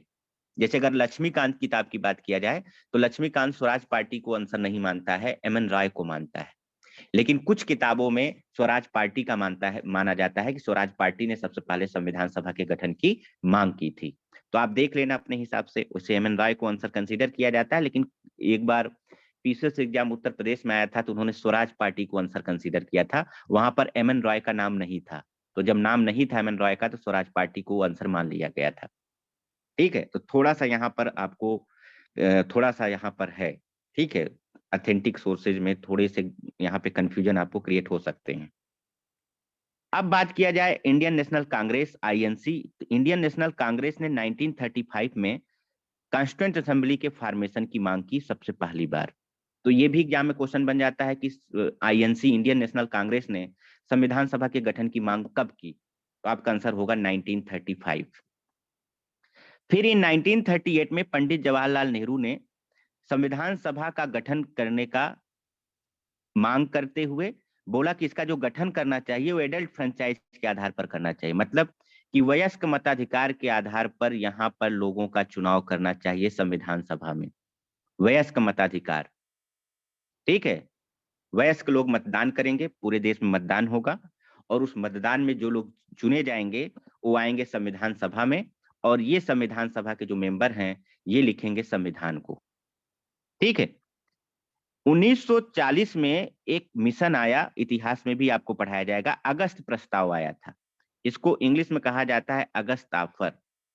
अगस्त ऑफर 1940 में आया भारत में, ये अंग्रेजों की तरफ से आया था, क्योंकि अगस्त के महीने में आया था इसलिए इसको अगस्त ऑफर के नाम से जाना जाता है। इसमें कांग्रेस ने अंग्रेजों के सामने डिमांड कर दिया संविधान सभा के गठन की। तो 1940 में अगस्त ऑफर जो अंग्रेजों की तरफ से आया था उसमें आईएनसी जो है नेगोशिएट कर रही थी, तो उसमें इन्होंने संविधान सभा के गठन के प्रस्ताव को डिमांड किया कि आप संविधान सभा का गठन करिए। अब अगस्त प्रस्ताव आया क्यों था, इसके पीछे कारण था सेकेंड वर्ल्ड वार। आपको पता है सेकेंड वर्ल्ड वार 1939 में शुरू हो गया था और 1945 में जाकर ये समाप्त हुआ। ठीक है, सबको पता है सेकेंड वर्ल्ड वार के बारे में। 1939 से शुरू हुआ और 1945 में जाके खत्म हुआ, जब 2 परमाणु बम गिरे जापान के ऊपर, तो उसके बाद सब शांति हो गया और उसके बाद विश्व युद्ध खत्म हुआ। तो 1939 में क्योंकि यूके भी सेकेंड वर्ल्ड वार में था तो इसको भारतीयों का समर्थन चाहिए था, तो भारतीयों के समर्थन के लिए एक अगस्त ऑफर लेके आया था कि भाई हम तुमको ये देंगे, आप हमको समर्थन दे दो। तो वहां पर आईएनसी जो कि भारतीयों की तरफ से यही बैठक में भाग लेती थी, इंडियन नेशनल कांग्रेस सबसे बड़ी पार्टी थी, माना जाता था कि 80% पॉपुलेशन जो भारत की थी वो आईएनसी को सपोर्ट करती थी, तो इसलिए आईएनसी के साथ वो नेगोशिएट कर रहे थे अंग्रेज लोग। तो वहीं पर इन्होंने अपना मांग रख दिया कि हमको भाई संविधान सभा बनाने की इजाजत दे दो और हम लोग अपने हाथ से अपना संविधान लिखेंगे और हमारे द्वारा लिखे गए संविधान से देश चलेगा, तुम्हारे अनुसार नहीं चलेगा। ठीक, संविधान सभा में सारे इंडियन होंगे और इंडियन के द्वारा लिखे गए संविधान से ये देश चलेगा। यहाँ पे आजादी की मांग नहीं की गई थी, यहाँ पे मांग ये की गई थी कि इंडियन द्वारा संविधान लिखा जाएगा और उसी के अनुसार देश में एडमिनिस्ट्रेशन चलेंगे, चाहे सत्ता आपकी ही हो, डजंट मैटर। ठीक है, लेकिन कानून हम लोग बनाएंगे। लेकिन ऑब्वियस सी बात है अंग्रेजों ने इस प्रस्ताव को मंजूरी नहीं प्रदान किया, रिजेक्ट कर दिया। फिर 1942 में फिर आया क्रिप्स मिशन, जो कि यूनाइटेड किंगडम का द्वितीय विश्व युद्ध में हालत बड़ा खराब हो गया था, उनको किसी न किसी कीमत पर भारतीयों का समर्थन पूर्ण रूप से चाहिए ही चाहिए था। ठीक है, तो 1942 में क्रिप्स मिशन भारत आया और उसमें जो है फिर कांग्रेस ने अपना मांग रख दिया संविधान सभा के गठन की। तो इसने क्या बोला, क्रिप्स मिशन में ये बोला गया कि चलो हम आपको कॉन्स्टिट्यूएंट असेंबली बनाने की इजाजत दे देते हैं, लेकिन सेकेंड वर्ल्ड वार के बाद पहले आप हमें जो है समर्थन दे दीजिए, हम लोग अगर युद्ध जीत जाएंगे तो सेकेंड वर्ल्ड वार बाद आप बना लेना, ये युद्ध पहले खत्म हो जाए तब आप इसको संविधान सभा बना लेना। अब ये बताइए कि युद्ध में क्या होगा क्या नहीं होगा ये कौन जानता है। हम आपको आज समर्थन दे दें और आप बोल रहे हो कि जब युद्ध खत्म हो जाएगा तब बना देंगे, और मान लो बाद में युद्ध खत्म भी हो गया तो ना बनाओगे तो हम क्या कर लेंगे। तो गांधी जी ने इसको पोस्ट डेटेड चेक कहा था। तो ये एग्जाम में बहुत बार क्वेश्चन पूछा गया है कि गांधी जी ने किसको पोस्ट डेटेड चेक कहा था। तो क्रिप्स मिशन के प्रस्ताव को ही उन्होंने पोस्ट डेटेड चेक कहा था, जब उसने ये बोला कि आफ्टर द वर्ल्ड वार हम आपको संविधान सभा बनाने की इजाजत देंगे। अब भाई after the second world war तुम रहोगे कि नहीं रहोगे कौन गारंटी लेता है, और इन केस अगर तुम जीत भी गए, हम समर्थन दे ही देते हैं, तो फिर क्या गारंटी है कि आप बाद में मुकरोगे नहीं, क्योंकि आप तो बहुत बार अपनी बातों से मुकर गए थे। तो इसको पोस्ट डेटेड चेक दिया गया, मतलब तुम चेक काट के दे रहे हो, बाद में कैश होगा कि नहीं होगा कोई गारंटी नहीं है। इट इज वेरी इंपॉर्टेंट, ये एग्जाम के लिए बहुत बार पूछा गया है। तो इसमें लिखा गया है Gandhi ji called it the post dated cheque. ये सब नोट्स में लिखा हुआ है जो मैं आपको ग्रुप में शेयर कर दिया हूँ, क्योंकि थोड़ा सा स्पीड रखना पड़ेगा, कोर्स बहुत ज्यादा है, अगर हर चीज हम पकड़ के आपको लिखाएंगे तो फिर कोर्स हो गया, ठीक है, बहुत ज्यादा सिलेबस है, ठीक है। तो इसलिए थोड़ा सा हम आपको यहाँ पर वो करेंगे, बाकी जो इंपॉर्टेंट चीज है हम कवर करेंगे। अब देखिए यहाँ पे भी आईएनसी ने इस प्रस्ताव को ठुकरा दिया, बोला भाई ये नहीं चलेगा, आप अभी मंजूरी दो कि बनेगा। अंग्रेजों ने इसको मानने से इनकार कर दिया। फिर 1946 में अमेरिका के दबाव में, यूएसए के दबाव में, फिर यूके ने एक मिशन भेजा भारत में जिसका नाम था कैबिनेट मिशन। ये भारत आया और इसने संविधान सभा के गठन के प्रस्ताव को मंजूरी प्रदान कर दिया। तो अगर आपसे एग्जाम में पूछा जाए कि कौन से मिशन के द्वारा अंग्रेजों ने इस बात को एक्सेप्ट कर लिया कि संविधान सभा का जो है निर्माण किया जाएगा, तो याद रखना कैबिनेट मिशन आपका आंसर होगा। कैबिनेट मिशन आपसे आंसर पूछा जाएगा, मतलब आंसर माना जाता है।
हाँ, तो कॉन्स्टिट्यूएंट असेंबली को सबसे पहले एक्सेप्टेंस अंग्रेजों ने कैबिनेट मिशन में दिया था, याद रखना। In the cabinet mission came to India in 1946 with whom the proposal for the constitution of the constituent assembly was approved। इसमें जो संविधान सभा के गठन की मांग को मंजूरी प्रदान कर दिया गया, ठीक है। और उसके बाद हुआ देश में चुनाव। तो देखिए इंडियन इंडिपेंडेंस एक्ट भी पारित हो गया था, लेकिन इंडियन इंडिपेंडेंस एक्ट पारित हुआ था 1947 में, और यहां संविधान सभा के गठन की मांग को मंजूरी 1946 में ही मिल गई थी। तो देश में चलाए गए चुनाव, इंडियन इंडिपेंडेंस एक्ट के पहले ही, भारत की आजादी के पहले ही देश में चुनाव हुआ। और उस चुनाव में अगर देखा जाए तो उस समय भारत दो भागों में बटा हुआ था, दो पार्ट होते थे, एक ब्रिटिश इंडिया और दूसरा होता था प्रिंसली स्टेट्स, जिसको देसी रियासतें कहते हैं। ब्रिटिश इंडिया उस भाग को माना जाता है भारत के जिस पर अंग्रेजों का डायरेक्ट कंट्रोल था, हर कुछ अंग्रेज मैनेज करते थे, जिसपे पूर्ण रूप से अंग्रेजों का शासन था, उसको कहा गया ब्रिटिश इंडिया। प्रिंसली स्टेट्स किसको कहा गया? जहां पर अंग्रेजों का इनडायरेक्ट कंट्रोल था, डायरेक्ट नहीं, इनडायरेक्ट कंट्रोल। प्रिंसली स्टेट्स देसी रियासतों के शासक हुआ करते थे और ये शासक अंग्रेजों को कर दिया करते थे पैसा, और इनका जो कम्युनिकेशन का काम था अंग्रेज करते थे, इनके डिफेंस का काम भी अंग्रेज करते थे। इनको बोलते थे अगर तुम्हें सैनिक चाहिए तो हम रख देते हैं, लेकिन उसका सैलरी तुम पे करोगे।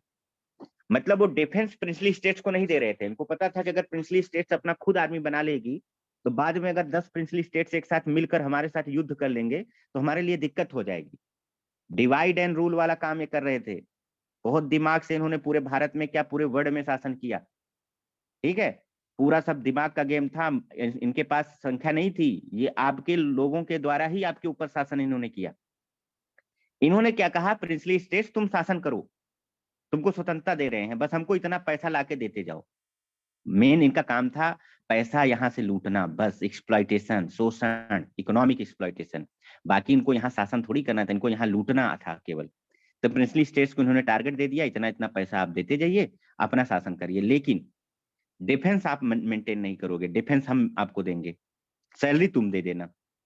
ठीक है, एक दूसरे के साथ कम्युनिकेट नहीं करोगे। अगर कम्युनिकेट करना है तो मैं करूंगा तुम दोनों के बीच में। अगर दो प्रिंसली स्टेट्स कोई एग्रीमेंट करना चाहते हैं तो अंग्रेज करेंगे, ताकि वहां बैठ के देखे ना कि तुम दोनों के बीच में क्या बात हो रही है। ठीक है, तो इतने दिमाग से यहाँ सारे काम कर रहे थे। तो ये इनडायरेक्ट उनके अधीन था, ये डायरेक्ट इस पे वो नियंत्रण नहीं किए हुए थे।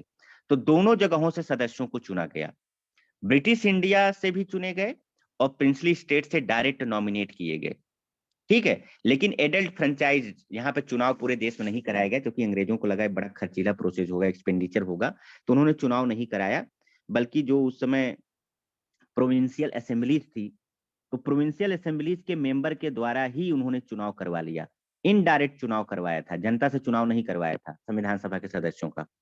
और जो प्रिंसली स्टेट्स थे उनको बोला गया एक एक रिप्रेजेंटेटिव अपना भेज दो, डायरेक्ट नॉमिनेट कर देंगे। और जो ब्रिटिश इंडिया था वहां पे प्रोविंशियल असेंबलीज थी, वहां के मेंबर के द्वारा संविधान सभा के सदस्यों का चुनाव किया गया। ठीक है, तो ये इनडायरेक्ट चुनाव एक तरीके से था। और यहाँ पे प्रिंसली स्टेट्स को बोला गया कि हर प्रिंसली स्टेट अपना अपना एक आदमी भेज दे, संविधान सभा में उसको नॉमिनेट कर दिया जाएगा। डायरेक्ट रिप्रेजेंटेशन यहाँ पे दे दिया गया प्रिंसली स्टेट्स को। और इस प्रकार जब 1946 में चुनाव हुआ, देखिए नवंबर 1946 में रिजल्ट आ गया और संविधान सभा का गठन हो गया। तो संविधान सभा का गठन कब हुआ? 9 नवंबर 1946 में। आपको पीडीएफ दे देंगे, आप लिख लेना आराम से, पहले समझ लो आप, फिर उसके बाद आराम से लिख लेना। ठीक है, यहां तक सबको डाउट, कोई डाउट तो नहीं है? आप बताइए। No sir. ठीक है, ये सब कुछ यहाँ पे लिखा हुआ है, ऐसा कोई नहीं है मैं ऐसा चीज बता रहा हूँ जो आपको नहीं। ठीक है, संविधान सभा का गठन किया गया। अब देखिए इसमें क्या था कि मैंने बोला ना कि उस समय दो चीजें थी, ब्रिटिश इंडिया और प्रिंसली स्टेट्स, देसी रियासतें। तो देसी रियासतों के लिए लगभग 93 सीटें रखी गई थी। कितनी सीटें रखी गई थी? 93। और ब्रिटिश इंडिया के लिए 296 सीटें रखी गई थी। किसमें? संविधान सभा में। तो यहां आप लिख सकते हो कि संविधान सभा में in constituent assembly British India 290 seats and for princely states 93 seats were reserved। संविधान सभा में ब्रिटिश इंडिया के लिए 296 सीटें और देसी रियासतों के लिए 93 सीटें निर्धारित किया गया। तो बताओ टोटल कितनी सीटें हो गई संविधान सभा में? आप बताइए। 296 प्लस 93 कितना हो जाएगा? 389। यही तो होगा।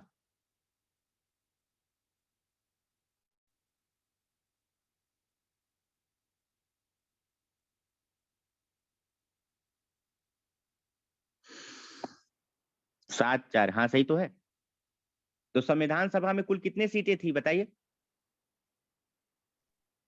389। तो ये याद रखना, संविधान सभा में कुल 389 सीटें रखी गई। कॉन्स्टिट्यूएंट असेंबली, संविधान सभा को क्या बोलोगे? Constituent assembly. जिसमें 296 सीट्स कहाँ की थी? ब्रिटिश इंडिया की। और 93 सीट्स कहाँ की थी? प्रिंसली स्टेट्स की। क्लियर है यहां तक?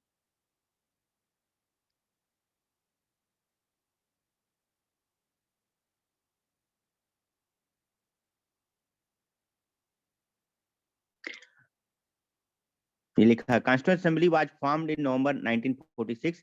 Total strength of the constituent assembly was kept 389, out of which 296 seats British India and 93 seats princely states. ठीक है, अब जब चुनाव हुआ ब्रिटिश इंडिया में प्रोविंशियल असेंबलीज के सदस्यों द्वारा, तो ब्रिटिश इंडिया में टोटल 296 सीट्स थी जिस पे चुनाव हुआ। इस चुनाव में कई सारी पार्टियों ने भाग लिया, जिसमें दो प्रमुख पार्टियां थी, इंडियन नेशनल कांग्रेस और दूसरी मुख्य पार्टी बन चुकी थी मुस्लिम लीग, और तीसरा हो गए इंडिपेंडेंट, जो किसी पार्टी में नहीं थे। तो इंडियन नेशनल कांग्रेस को 208 सीटों पर जीत हासिल हो गई। ये चार्ट बनाते जाइए फटाफट। ब्रिटिश इंडिया के 296 सीट पे जो चुनाव हुआ, उसमें इंडियन नेशनल कांग्रेस को 208 सीट पर जीत हासिल हुआ। मुस्लिम लीग को जो हासिल हुआ वो 73 सीटें मिल गई मुस्लिम लीग को, और 15 लोग निर्दलीय चुने गए जो किसी भी पार्टी में नहीं थे, 15 लोग। ये था रिजल्ट कॉन्स्टिट्यूएंट असेंबली चुनाव का जो ब्रिटिश इंडिया में कराया गया था। लेकिन प्रिंसली स्टेट्स में चुनाव कराया नहीं गया, वहां तो देसी शासक थे, उनको बोला गया एक एक रिप्रेजेंटेटिव अपना भेज दीजिए सब लोग, तो डायरेक्ट नॉमिनेट किए गए। चुनाव तो केवल ब्रिटिश इंडिया में हुआ था, वो भी प्रोविंशियल असेंबलीज के सदस्य द्वारा ही इनका चुनाव किया गया था। तो कांग्रेस यहां पर बहुत ज्यादा सीटें लेके आई, 208 सीट। ठीक है, अब पूछ लेता है कि संविधान सभा में कुल कितनी महिलाओं को चुन के आई थी, ये भी एग्जाम में पूछ लिया जाता है ऑब्जेक्टिव में। तो the number of women in the constituent assembly was 15। 15 महिलाओं को भी इसमें चुना गया था। हर समुदाय, हर जाति, हर धर्म के लोग इसमें सम्मिलित थे। इसमें दो लोग नहीं आए संविधान सभा में, एक महात्मा गांधी, दूसरा मोहम्मद अली जिन्ना, संविधान सभा के सदस्य नहीं बने। ये चाहते तो चुनाव लड़ के जीत सकते थे, क्योंकि ये उस समय के इस पार्टी को लीड कर रहे थे महात्मा गांधी, और इसको लीड कर रहा था जिन्ना, मुस्लिम लीग को। लेकिन दोनों जो मेन लीडर थे वो संविधान सभा के सदस्य नहीं बने। आप सोच सकते हैं कि इन्होंने संविधान सभा के सदस्य क्यों नहीं बने, क्या कारण हो सकता है?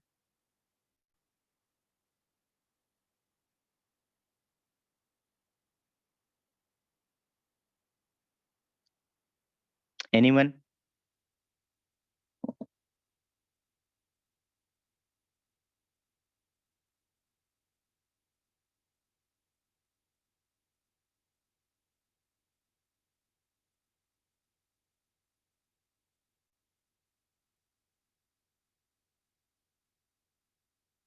भैया इनको लंबी राजनीति खेलनी थी।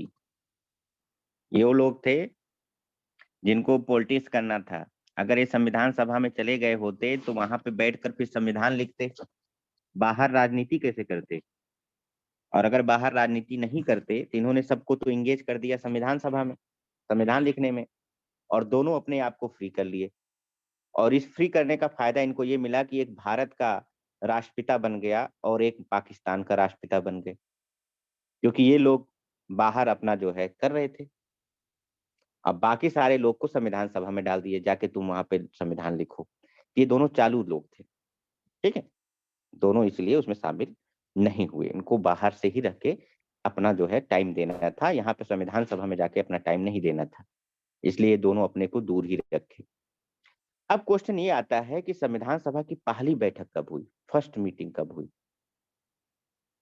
तो संविधान सभा की जो फर्स्ट मीटिंग हुई वो हुआ था 9 दिसंबर 1946 को। लिख लो, first meeting of constituent assembly, first meeting of constituent assembly was held on 9 December 1946। संविधान सभा की पहली बैठक 9 दिसंबर 1946 को हुआ। ये लिख लो, ये बहुत इंपॉर्टेंट क्वेश्चन है, एग्जाम में बहुत बार पूछा गया है। संविधान सभा की पहली बैठक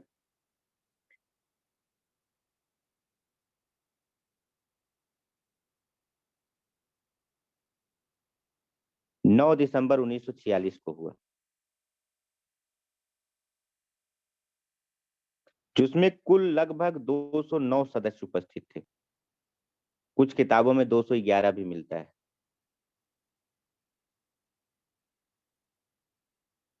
जिसमें कुल 209 सदस्य उपस्थित हुए, in which total 209 member were present. In which total 209 member were present, जिसमें कुल 209 लोग उपस्थित हुए।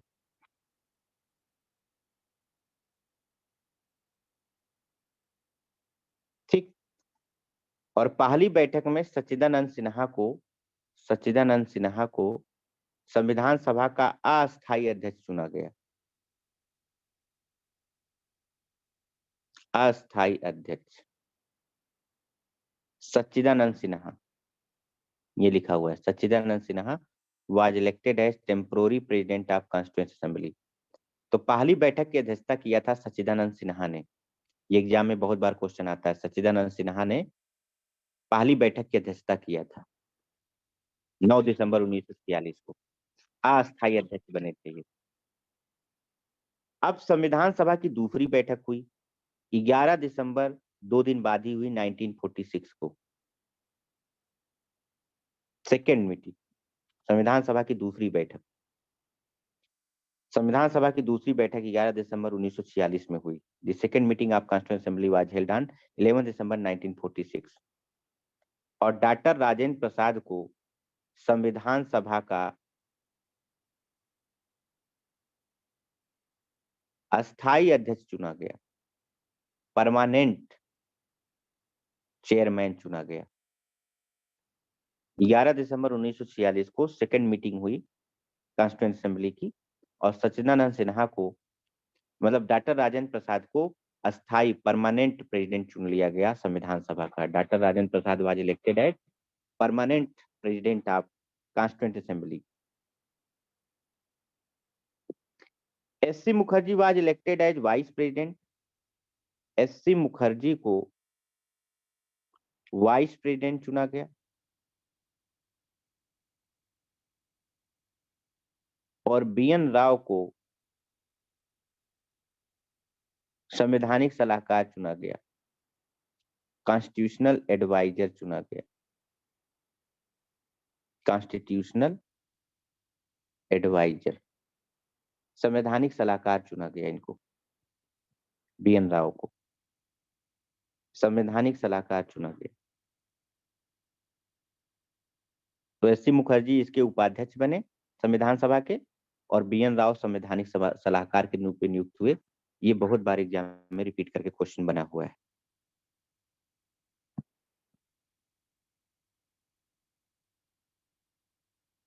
अब यहाँ पे कुछ जो महत्वपूर्ण समितियां बनी थी संविधान सभा में, तो 22 समितियां लगभग बनी थी। कितनी समितियां बनी थी? 22। और हर समितियों को अलग अलग काम दे दिया गया। ठीक है, तो ये समितियां हैं, उनके जो चेयरमैन है उसमें नाम लिखा हुआ है, आप लोग इसको रट लेना, इसको मैं नहीं लिखा रहा हूं। लेकिन जो सबसे महत्वपूर्ण कमेटी थी ड्राफ्टिंग कमेटी, उसके बारे में आप थोड़ा डिटेल में पढ़ लेना, बाकी का नहीं। बाकी का भी पढ़ लेना चेयरमैन कौन है, लेकिन ड्राफ्टिंग कमेटी के सारे मेंबर भी आपको रटने हैं। तो ड्राफ्टिंग कमेटी उन 29 अगस्त 1947 को बना था, तो ये आप जरूर पढ़ लेना। इसको प्रारूप समिति कहते हैं। ड्राफ्टिंग कमेटी को हिंदी में कहा जाता है प्रारूप समिति। तो प्रारूप समिति के अध्यक्ष थे डॉक्टर भीमराव अंबेडकर। और इसका जो गठन हुआ था इस कमेटी का, वो 29 अगस्त को हो गया था 1947 को। बाद में किया गया ना थोड़ा सा, पहले बनने तो देते। 29 अगस्त 1947 किया गया। और इसमें जो मेंबर थे उनके नाम भी यहाँ लिखे हुए हैं। ठीक है। संविधान सभा की कुल कितनी बैठकें हुई? 11 सत्र का आयोजन किया गया संविधान सभा में। लास्ट सेशन 26 नवंबर 1949 को हुआ था। तो अब यहां से आप थोड़ा सा लिखना कि 26 नवंबर 1949 को संविधान को एडॉप्ट किया गया। लिखो, ये एग्जाम में क्वेश्चन पूछा जाता है। 26 नवंबर 1949 को संविधान को एडॉप्ट किया गया। ऑन 26 नवंबर 1949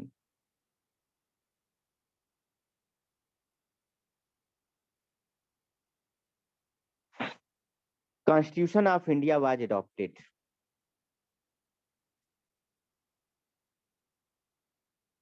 ठीक है, और 26 जनवरी 1950 को संविधान को देश में लागू कर दिया गया। एडॉप्ट तो हम 26 नवंबर को ही कर लिए थे, लेकिन लागू 26 जनवरी 1950 को किए थे। और लिखो 26 जनवरी 1950 को देश में जो है संविधान लागू कर दिया गया।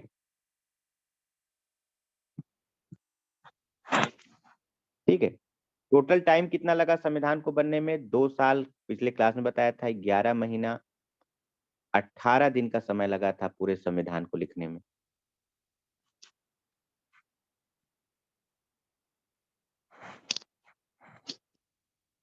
और संविधान में कुल कितने भाग थे? को 26 जनवरी 1950 को जब संविधान लागू हुआ तो उस दिन संविधान में 22 चैप्टर थे, पार्ट 22, 395 अनुच्छेद थे और 8 अनुसूचियां थी। 22 भाग, 395 अनुच्छेद और 8 अनुसूचियां। एट प्रेजेंट अगर बात किया जाए तो वर्तमान में कितने हैं? तो 25 भाग हो चुके हैं, बहुत सारे संविधान संशोधन के द्वारा जोड़े गए और लगभग आर्टिकल की संख्या 470 करीब पहुंच चुकी है और अनुसूचियों की जो संख्या है वो 12 है वर्तमान में। 4 बाद में ऐड हुई संविधान संशोधन के द्वारा। तो वर्तमान में कुल 25 भाग हैं संविधान में, 470 करीब अनुच्छेद हैं और लगभग 12 अनुसूचियां हैं। 12 अनुसूचियां हैं, लगभग नहीं 12 अनुसूचियां हैं। 8 से कितनी हो गई? 12।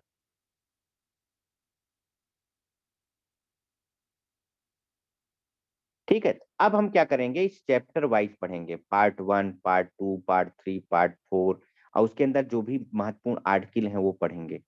अब सारे आर्टिकल आपको यहाँ नहीं पढ़ने हैं, लेकिन 395 में लगभग 120 से 130 आर्टिकल तो आपको पढ़ने ही पड़ेंगे जो इम्पोर्टेंट है, जहां से प्रश्न बन सकते हैं। तो चैप्टर 1 से हम स्टार्ट करेंगे नेक्स्ट क्लास से।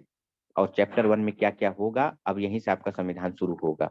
आज और कल के क्लास में हम केवल संविधान क्या था, संविधान की क्या जरूरत थी, संविधान क्या कैसे बना, किसके द्वारा बनाया गया, कौन सी समितियां बनी, कितना समय लगा और कितने इसके भाग हैं, कितने अनुच्छेद हैं, कितनी अनुसूचियां हैं। आपको एक बेसिक इंट्रोडक्शन आपको दे दिया गया। अभी हमने आपको संविधान का कोई चैप्टर नहीं पढ़ाया है। अब चैप्टर आपका नेक्स्ट क्लास से स्टार्ट होगा। आज के क्लास में हम केवल यहीं तक पढ़ेंगे, ठीक है, बाकी हम जो है नेक्स्ट क्लास में पढ़ेंगे। ठीक है, चलिए आज का क्लास हम लोग यहीं पे फिनिश करते हैं।